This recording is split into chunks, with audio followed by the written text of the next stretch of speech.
Hello everyone, welcome to सुने IAS. तो guys, आज मैं आपके साथ एक बहुत ही प्यारा प्रोग्राम, बहुत ही शानदार प्रोग्राम एक शेयर करने वाला हूं, that is daily answer writing. अब इस प्रोग्राम के मैं एक एक कंपोनेंट्स आपको समझाऊंगा और आपको ये भी बताऊंगा कि कैसे ये प्रोग्राम आपकी आंसर राइटिंग में हेल्प कर सकता है और आप कैसे आंसर राइटिंग को डे बाय डे इंप्रूव कर सकते हैं। चलो, सबसे पहले समझते हैं कि इस प्रोग्राम के सारे कंपोनेंट्स क्या हैं और वो सारी चीजें मैं आपको एक एक करके शो भी करूंगा। फर्स्ट ऑफ ऑल, ये प्रोग्राम जीएस और ऑप्शनल्स दोनों के लिए है। ठीक है। जीएस में आपको प्रॉपर 1 2 3 4 जो जीएस के सब्जेक्ट्स हैं वो आपको मिलेंगे। सेकंड, अगर मैं ऑप्शनल की बात करूं तो we have PSIR, sociology, anthropology और ज्योग्राफी। ये चार जो हमारे मेन ऑप्शनल्स हैं उसमें ये डीएडब्ल्यू अवेलेबल है, यानी कि डेली आंसर राइटिंग अवेलेबल है। वेरी फर्स्ट थिंग, यहां पे आपको मोस्ट प्रोबेबल क्वेश्चन मिलेगा। मतलब क्वेश्चन कोई भी रैंडम पिक्ड नहीं है। यहां पे आपको जो क्वेश्चन मिल रहा है वो क्यूरेटेड है, रीसेंट ट्रेंड से बहुत मिलता हुआ क्वेश्चन है, जो कि आपको हेल्प करेगा एक तरीके से ये समझने में कि यूपीएससी आखिर क्वेश्चंस पूछता कैसे है। सेकंड चीज, जब भी आप अपना लिखा हुआ आंसर सबमिट करेंगे उसके 24 से 48 आवर्स में आपको उसका बहुत ही शानदार तरीके से एवेल्युएटेड कॉपी आपको वापस मिल जाएगा। वो भी मैं अभी आपको शो करूंगा। तीसरा कंपोनेंट यहां पर है जो कि आपको मॉडल आंसर, जो कि आपको तुरंत मिल जाएगा विद इन 24 आवर्स। देखिए, जो भी क्वेश्चन होगा, ठीक है, उसका आपने आंसर लिखा होगा, उसके अलावा उस क्वेश्चन के अंदर वैल्यू एडिशन, एनरिचमेंट के रिगार्डिंग कोई भी कंटेंट है वो आपको सारा का सारा इस मॉडल आंसर में मिलेगा। चलिए एक एक करके समझते हैं और देखते भी हैं कि कैसे हम लोग इसमें आपको ये सारी चीजें प्रोवाइड करने वाले हैं।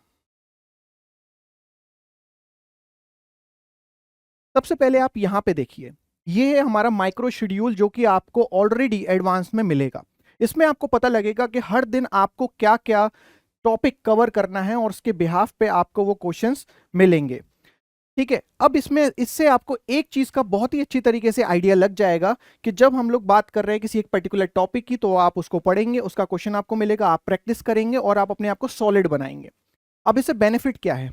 अगर आप ये पूरा शेड्यूल देखोगे तो इससे आपको आइडिया लगेगा कि यार पूरे एक महीने में मैंने एक पेपर को कंप्लीट कर लिया और रिवाइज भी कर लिया। Are you getting?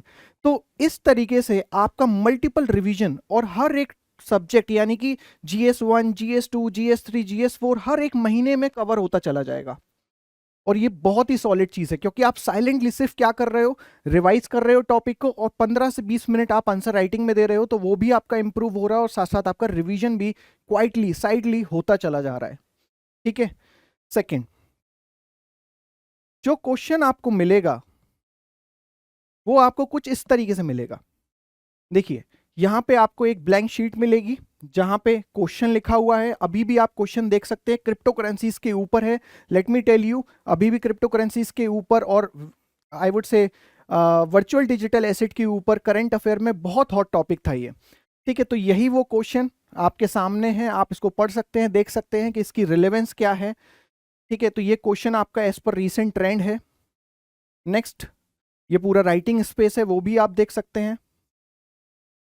नेक्स्ट, जो बहुत ही इंपॉर्टेंट चीज है जो मैं आपको दिखाना चाह रहा हूं कि आप यहाँ पे पैरामीटर्स देखो कि इवेल्युएटर जब आपको इवेल्युएशन प्रोवाइड करेगा तो उसके लिए पैरामीटर्स एक्चुअल में हैं क्या क्या और आपको क्या क्या आइडियाज लगने वाले हैं। आपकी राइटिंग कॉम्पिटेंस कैसी है उस पर इवेल्युएटर आपको आइडिया देगा।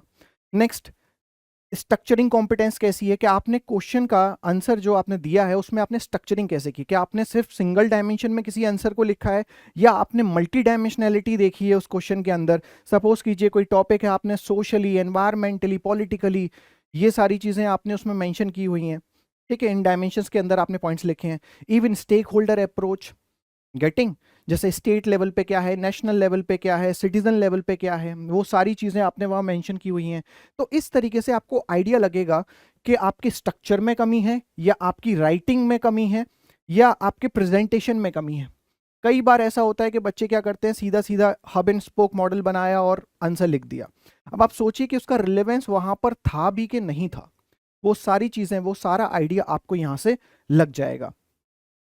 अब एक बहुत ही इंपॉर्टेंट चीज जो मैं आपको यहाँ पे दिखाने वाला हूं, छोटे छोटे micro, I would say parameters पे आपको आइडिया लगने वाला है कि आप कहाँ पे स्टैंड करते हो। सपोज कीजिए क्लैरिटी ऑफ थॉट, कोई क्वेश्चन है उसमें आपको क्लैरिटी ही नहीं है कि आपको लिखना क्या है, बस आपने लिख दिया। Getting?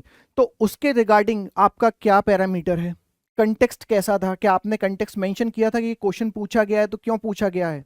Next, understanding of the on the demand of the question. Suppose कीजिए क्वेश्चन के अंदर 2 पार्ट थे, आपने सिर्फ एक ही पार्ट को बताया और उसके बाद क्वेश्चन फिनिश कर दिया अपना, आपका राइटिंग स्पेस खत्म हो गया।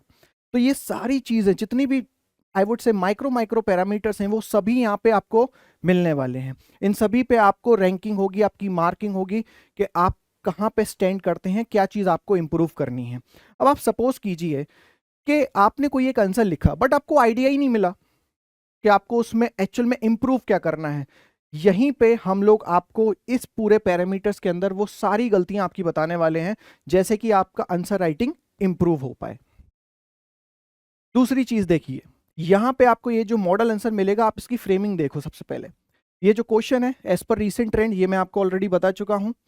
आप यहाँ पे अप्रोच बॉक्स आपको मिलेगा जिससे कि आपको आइडिया लगेगा। सपोज कीजिए कि आपको सिर्फ ये देखना था इस क्वेश्चन के अंदर कि जब मैं इसको अटेम्प्ट करूं तो इसके सब पार्ट्स क्या होने चाहिए, बॉडी में क्या लिखना है, मुझे इंट्रोडक्शन में क्या लिखना है, कंक्लूजन में क्या लिखना है, वो आपको आइडिया यहां से लग जाएगा। Introduction easy simple to replicate intro, ठीक है, सिंपली आप इसको पढ़िए इंट्रो को और आप सीधा इसको एग्जाम में लिख के आ सकते हैं, बिल्कुल सिंपल वर्ड्स में है। सेकेंड, आप जब बॉडी पार्ट में जाएंगे तो आप देखेंगे यहाँ पे आपको मल्टी डायमेंशनैलिटी दिखेगी, ठीक है, political region, social region, economic region, ठीक है। तो आपको एक वेरिड पर्सपेक्टिव मिलता है कि मैं किसी आंसर को या उसको किस लेवल पे सोच सकता हूं किसी आंसर को लिखते समय। और यही तो एग्जामिनर आपका टेस्ट करना चाहता है कि आप जब सोच रहे हैं तो आप मल्टी डायमेंशनल कई सारी चीजों को एक साथ लेके सोच पा रहे हैं कि नहीं। तो यहां पे आप देख सकते हैं।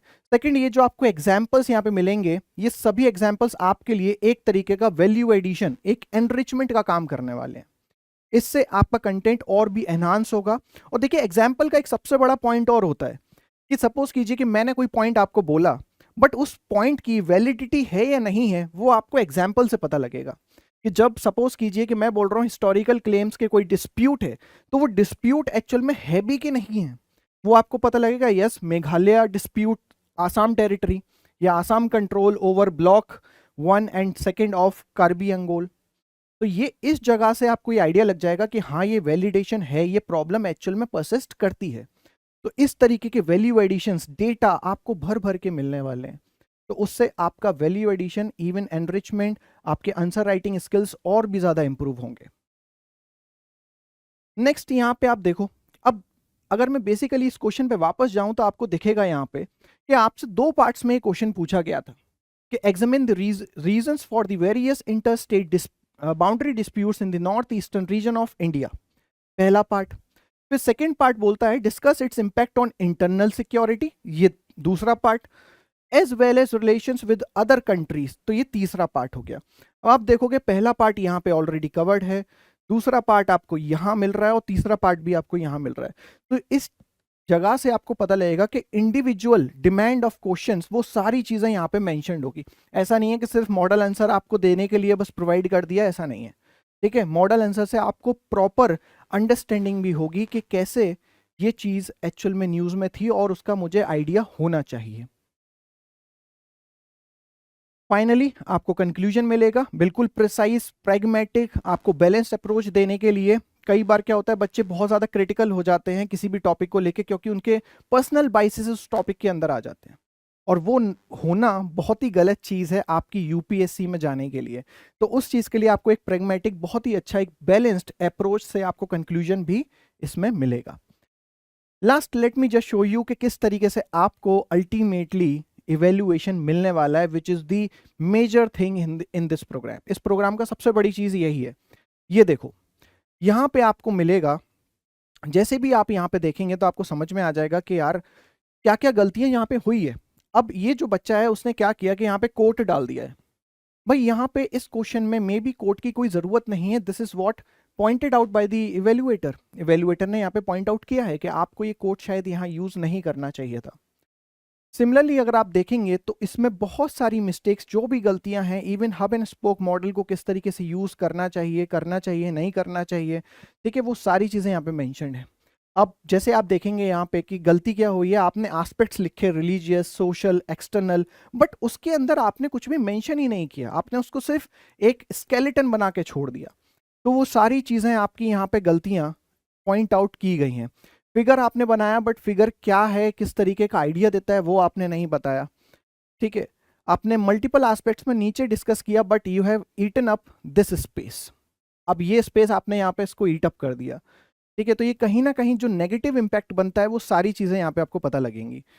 इवन आप देखेंगे कि यहाँ पे जब भी हमने ये जो भी पॉइंट्स यहाँ पे स्टूडेंट ने मेंशन किए हैं उसके अंदर कीवर्ड्स नहीं है। ठीक है, तो एग्जामिनर को क्या है, एग्जामिनर को यार मेहनत करना पसंद नहीं है। वो देखना चाहता है कि बस मैं ऊपर ऊपर से देखूंगा क्या क्या मेरी चीजें हैं यहाँ पे, प्रॉपर बच्चे ने सारा डिस्कस किया है कि नहीं, और वो आपको मार्क्स दे देगा।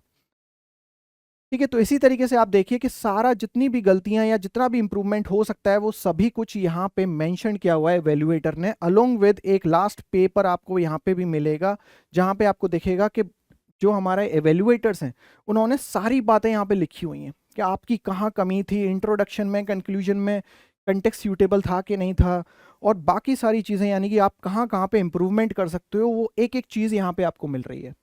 एक पूरा पेज हमने एवेल्युएटर को सिर्फ इसलिए दिया है कि वो आपको बता सकें कि आपकी गलती क्या है, और ये रोज के बेसिस पे होने वाला है। आप समझ रहे हैं, रोज ये आपके साथ होगा। आप एक एक पैरामीटर्स करके भी अगर अपना इंप्रूव करेंगे तो बहुत जल्दी, यानी कि मैं बोलूंगा 1 से 2 महीने में आपका पूरा चीजें आंसर राइटिंग एकदम सॉलिड हो सकती है। फाइनली जो मैं आपको माइक्रो पैरामीटर्स पे दिखा रहा था, तो आप देख सकते हैं क्या क्या गलती है। उसके साथ साथ अब देखिए, ये मोटिव हमारा नहीं होता कि स्टूडेंट डीमोटिवेट हो, वो कभी भी आंसर राइटिंग स्टार्ट करे। आप पहली बार आंसर लिखेंगे, ऑब्वियस सी बात है कि आप कोई नोवेलिस्ट नहीं है, आपको ज़रूरी नहीं है कि बहुत अच्छा आंसर आर्टिकुलेट करना आता हो। तो उसके लिए एग्जामिनर्स, सॉरी द इवैल्यूएटर्स क्या करते हैं कि आपको यहाँ पे वो चीज़ लिखेंगे भी, और साथ में आपको जो भी स्टूडेंट का सबसे बेस्ट होगा, ठीक है, best in term, not in terms कि भाई सबसे बेहतरीन आंसर राइटिंग सिर्फ यही हो सकती है, नो, ये पैरामीटर नहीं है। उस दिन किसी भी बच्चे ने जिसने भी सबसे अच्छा लिखा होगा इन कंपैरिजन टू ऑल, तो आपको वो भी शीट यहाँ पे प्रोवाइड की जाएगी। तो आप यहाँ पे देख सकते हैं, this is simply mentioned sample answer just for your reference. ठीक है, note this is not the ideal answer. तो ये आपको बताया हुआ है कि आइडियल आंसर नहीं है, और इसमें प्रॉब्लम क्या है, वर्ड लिमिट एक्सीड हुई है। बट आपको यहाँ पे बताया क्या जा रहा है, just analyse the structure how. ठीक है, कैसे कैसे उन्होंने ये सारी सब कुछ किया हुआ है, तो ये स्ट्रक्चर आप देखो। तो आपको इससे एक सबसे बड़ा बेनिफिट जो होने वाला है वो आपको आपके पीयर्स, यानी कि आपके कॉम्पिटिटर्स जो साथ में आपके लिख रहे हैं, उनसे भी आपको सीखने को मिलेगा कि वो कैसा पर्सपेक्टिव लेके लिख रहे हैं। Are you getting?